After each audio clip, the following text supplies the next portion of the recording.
मित्रांनो, आज आम्ही आमच्या मित्राच्या शेतात साप निघाला होता, तर त्याने आम्हाला फोन केला होता. तर आम्ही बघायला गेलो होतो.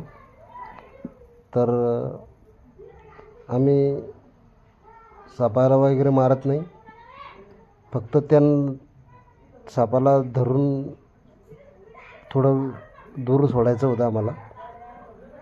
त्यासाठी आम्ही सर्पमित्राला फोन केलेला होता. पण साप होता आहे का नाही होता याची खात्री करून घेत होतो, म्हणजे गेला की काय, म्हणजे शेताच्या घराजवळून थोडा दूर सोडायचा होता, कारण की लहान मुले असतात तिथे. आम्ही सापा वगैरे काही मारत नसतो. तर बघू शकता तुम्ही, इथेच तो साप होता.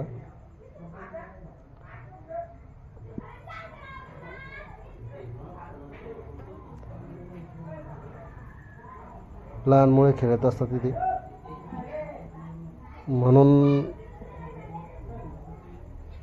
साप बाहेर काढण्याचा प्रयत्न केला आम्ही. तोपर्यंत सर्पमित्र येत होते.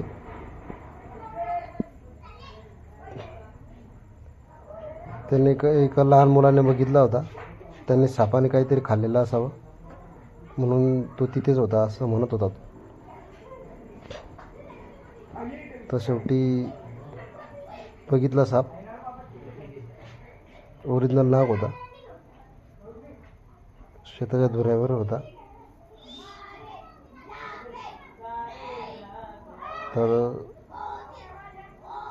प्राणीजीव अधिनियम, म्हणजे प्राण्याला कोणताही हानी पोहोचत नाही. आम्ही तिकडे नंतर तो बाजूच्या शेतात सोडून देण्यात आला. तर तुम्ही पण अशा शेतात जर तुमच्या साप आढळला तर मारू नका. लोकवस्तीपासून थोडं दूर सोडा.